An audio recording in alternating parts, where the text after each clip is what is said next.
said it last week. As exciting as that game was last week, it led to another great matchup. Two great teams competing it out. Neither team wanted to lose. I want to obviously compliment Coach Nolan on the job that he did with his football team this year. I think they have a really good football team. They compete really hard. Really, it's a privilege to compete against them the way we had the opportunity to. For our players, their resolve, their determination is absolutely special. I think there's a lot of talent on this team, but there's a lot of talent on every team in the UFL. We've all talked about the amount of talent, but I just want to take a minute to commend this team, their attitudes, their mindset, their togetherness, their passion, and they refuse to lose. We have a little saying that we always talk about: don't flinch. No matter what happens, we're going to find a way to win this game. And even with the offense sputtering the way it was a little bit, the defense kept creating turnover after turnover. And then they said, hell, if you can't score, we will, and then they put the ball in the end zone, went down and scored. And then, I felt like we needed a spark offensively. I've said all along, I feel like we have two starting quarterbacks. I feel like we have two players that are very capable of leading this football team to a championship, and I felt like we needed a spark.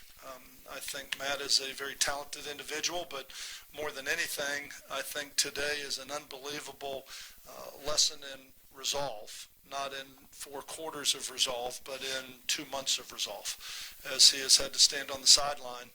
And yet he has taken reps every week in practice. They have split reps during practice to keep them both sharp and them both ready. It would have been real easy for him to put his head down, to hang his head, sulk, pout, and yet he's been completely in it. He was ready for his opportunity, and what a lesson for everybody that is waiting their opportunity. You never know when that opportunity is going to come. And he was ready for it. He answered it, and I thought he did a heck of a job. I thought he did a heck of a job today. I thought he did a great job. Proud of the football team, proud of the way they competed. Awesome to win. Great to win. Nice to win a championship. We're not done yet. Nice to win the USFL Championship. We still have another game to go, and I'm looking forward to what lies ahead of us here and putting the schedule together for this week. Matt, if you could just kind of talk about what the past couple of months have been like for you, and just what was your thought going in today, and then how do you bounce back from 2 plays in, a tip ball that turns into an interception, but you got to keep your head into it. Just kind of talk about just that whole scenario, I guess. Yeah, that was a lot. I'll try by answering one at a time. But my thoughts going into this is just like every other day. We practice the same scenarios, the same plays, every day, day in and day out, and we get a lot of reps at it. And Coach does a good job of putting us in place to get done what we got to get done. And can't say it enough. The guys up front and the people in that offense or in that receiving room and offensively alone just gave us a shot today to win. And he may say we needed a spark, but we just needed to take it one play at a time. There was times where everyone just got scattered, and us as a whole had to bring it in and worry about one play at a time. And I think we did a good job of bouncing back to that. So.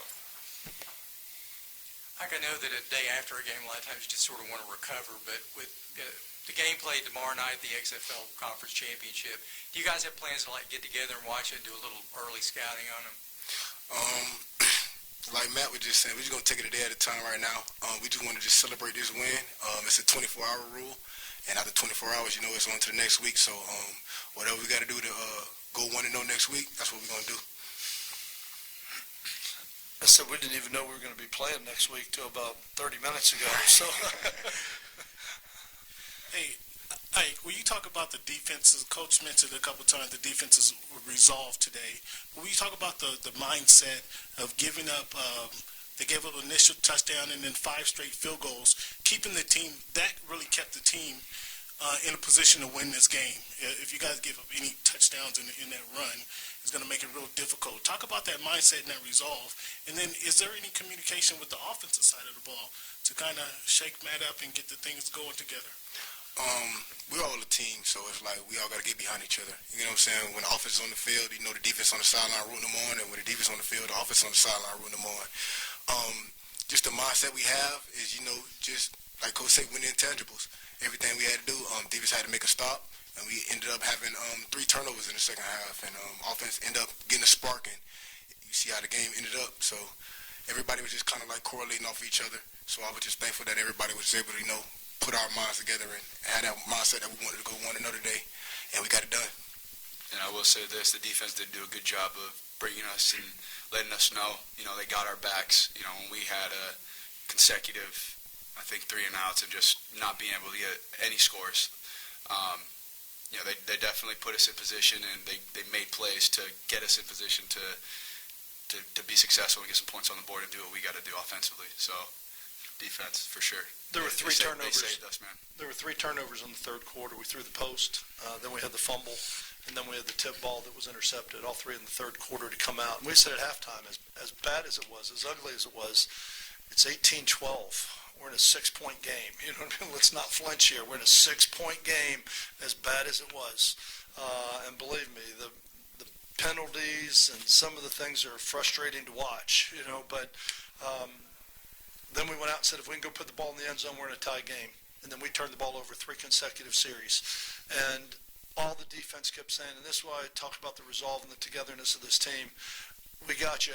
We got you. You know what I mean? That's all. We got you. They're running out on the field. Nobody's like, come on, y'all pick this up. I mean, it's when we got to put a drive together, there's defensive guys in the huddle, offensive guys. We got to get a stop. Deion Kane is farther out on the field than me in a defensive huddle. You know what I mean? We're in timeout, waving his towel and talking about, like, let's do, I mean, just, they want to win, and they're cheering for each other. You know what I mean? There's nobody, like I said, you start flinching when you start pointing fingers. You start flinching when you start blaming. Hey, you guys got to store points. Hey, you guys got to get a stop. There's none of that on that sideline. I mean, it is really, truly, it is like, it's a pretty special group. I've said it before, the way that they've given up their individuality to come together as a team, winning's the result. And it's we're all part of something bigger than ourselves that none of us alone could achieve. And I'm proud of them, and I'm happy for them, and I feel blessed to have the honor and privilege to coach these guys. Skip, what do you attribute the slow start to, and how important is it to have a group of guys that have been through these wars before, where when you are down like you are 15, that you're able to rattle off 28 unanswered? Well, I think, you know, when you look at it, we have scored some points this year. We have scored some points, and we've had games where we've scored 35 and 38. I don't think anybody ever feels like we're out of it. You know what I mean? It was just like I said. It was penalties, and it was getting behind the sticks, and we had another second or third and 30. You know, and it's like I don't know what to call. You know what I mean? On 3rd and 30. Just frustrating because it's like we weren't clicking. You know what I mean? We couldn't complete 2 passes in a row. We couldn't get 2 8-yard runs in a row. We're having a hard time building anything consistently, and that's a testament to their defense. But like I said, they just keep believing. They just hung in there, and I thought Matt came in and did a beautiful job, made some unbelievable throws. I thought he was in control, even though, you know, the first interception I don't even think was his. You know, I mean, the receiver went to rock away where he should have sat still, and I thought Matt read it right. And, you know, I wasn't going to get, once I made the decision to say, you know what, I'm going with Matt, I don't think there was any going back at that point. You know what I mean? It's like, look, here's where we are. This is the pony we're going to ride to the finish. And I have said it before, we wouldn't be here without Adrian Martinez and the job that he did. But I believe that Matt is a very talented quarterback and very capable of giving us a chance to come back. And he did an unbelievable job. Really proud of both these guys up here, but proud of a lot of those guys in that locker room. If you win next week, I hate to use the D word, they're going to call you a dynasty. How do you guard against that kind of expectation as you have to prepare a team to play a championship game? Let's talk about that next week when we win. That'll be a great question for the press conference, and I have a week to think about my answer. But until then, it doesn't matter. Until then, if we don't win, it doesn't matter. Hey, Coach, Kate Hampton with the Tuscaloosa News. Do you have any early indication who's going to start the championship game next week? No, like I said 30 minutes ago, I didn't even know we were going to the championship. So, no, I haven't. We'll look at this film. We'll put it together.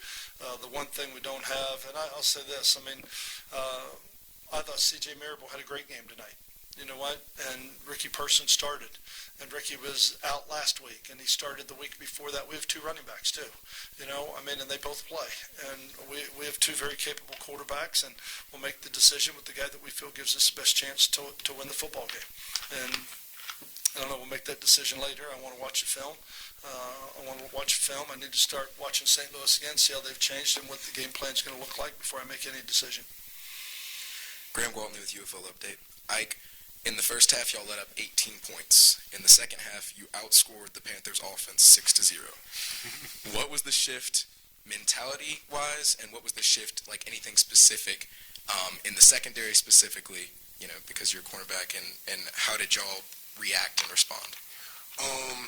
You know, just coming out, we just kind of had like a little slow start. You know, we just kind of had to figure them out at first. But, you know, once we made those halftime adjustments and Coach came in and told us, you know, start creating turnovers. We need some more turnovers. And we went out there and got the job done. So it wasn't really nothing that just changed. It was just a mentality that just went out there, and we had to get our offense back the ball, and we got the job done.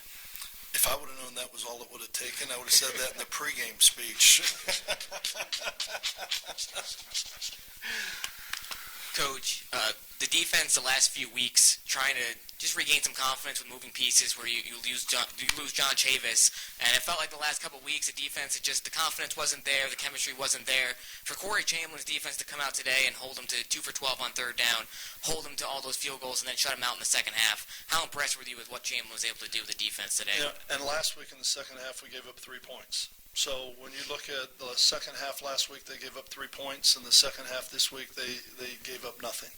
I think Corey Chamberlain is an excellent football coach. I've always felt that. He's been a head coach up in Canada. He's been a defensive coordinator. I've told him all along. He's always known that if that position ever becomes vacant, and I love John Chavis, and I wanted to stay here forever. But I told Corey, if that position ever becomes available, I'm not even making a phone call or interviewing anybody. You're my guy. And, you know, it's hard to change a defensive coordinator after, 7 weeks into the season. After 6 weeks, I believe is when it was. It's hard to make that change. And we all hate that it happened. It was a situation that was very unique, and John had to go home, and we all hated that, but that's what we had. And I think the way that Corey picked it up, I think the way the defenses dug in, they started meeting together all the time now. I mean, just doing whatever we could. It's not camp. You know, you can't go in and start putting in all the bullets in your gun, so to speak, as a defensive coordinator. It's the middle of the season. You got to go play. You got 2 days of practice, Tuesday, Wednesday, polish Thursday, play on Saturday. That's all you got. And so, yeah, week 7, 8, might have been a little bit rocky there, but never had any doubt on the job that Corey does. I think he's got an unbelievable rapport with his players. I think he's got a great personality. I think he relates to them very, very well. And I think they want to play for him. I think he's done an outstanding job. I'm really proud. I'm glad we have him, because a year ago when we had him year 1, and then year 2 he went to the UFL, and then to get him to the XFL, and then when the 2 leagues merged, he came back this year. His mom lives in Birmingham. There was a lot of ties there, and just really excited to get him back. And our thoughts, prayers are all with John, for him. But really glad we have people like Corey, people like Bill Johnson, people like Derek Riley. Anthony has been a great addition to what we're doing as a defensive staff. But it has certainly been, I've never gone through anything like this before as a coach in the middle of a season, where you're trying to play musical chairs with your staff, and who's going to call defenses, and who's going to handle substitution packages, and I think the way these guys have adjusted, both players and coaches, has been amazing. Coach, when you got this job years ago, what do you think your reaction would have been if someone would have told you, hey, the Stallions are going to be in a position to win their 3rd straight title? When I remember when I first went to the first interview, I told my wife I was going to go talk with him and see. And I called her after the interview. She goes, "What'd you think?" And I said, "I took it." She said, "You took what?" We didn't even talk about it yet. And I said, "I thought you were just going to find out what they had to say." But you know what? It excited me. I love the business model that Fox had put together. I love the thought of spring football. I love the direction that it's gone. It's only gotten better and better every single year. But I remember that first year, hell, I just wanted to beat New Jersey. You know what I mean? We played right here in Protective Stadium. We were playing the Generals. I was scared to death we were going to get beat by 100 points. I'd never been through. It's my first experience in pro ball. We've got 42 players active. I mean, I've got 7 offensive linemen. I'm used to 17, you know? I mean, and you're like, how in the world are we going to make this happen? And you know what? So I said we just started out to win that game, and then the next one, and then the next one. And here we are 3 years later, just trying to win the next one. And that's what we got to do. And when all this is over, we will all get an opportunity to look back and to celebrate, and maybe, you know what, get excited about some of the things that we've been able to accomplish here for the last 3 years. But the city of Birmingham has been awesome. The USFL, the XFL, the UFL, all the leadership in place. I can't mention everybody. I mean, they've all been great. But it has been an awesome experience for me, and I think it is giving a lot of players a second opportunity that they need, that they deserve. And I have said this time and time again, I think it's the purest brand of football being played right now. Everybody makes the same thing. Players love the game. They just want film. They want to keep playing this game. And it is, you just have such an incredible group of young men that are just looking for their second opportunity. And this league has given it to them. And for that, I am incredibly grateful for the platform and the sacrifices and commitments everybody have made to so many people to give these young men an opportunity. So glad that I could be a little part of it. Well, when it's all said and done, we'll look back. You know what I mean? But right now, we got to keep our eyes going forward right now. We're not done yet. We still have some work to do. We'll wrap it up there. Thanks, fellas. Thank y'all very much. Appreciate it. Thank y'all. Giddy up. One more week. Giddy up. 1-0.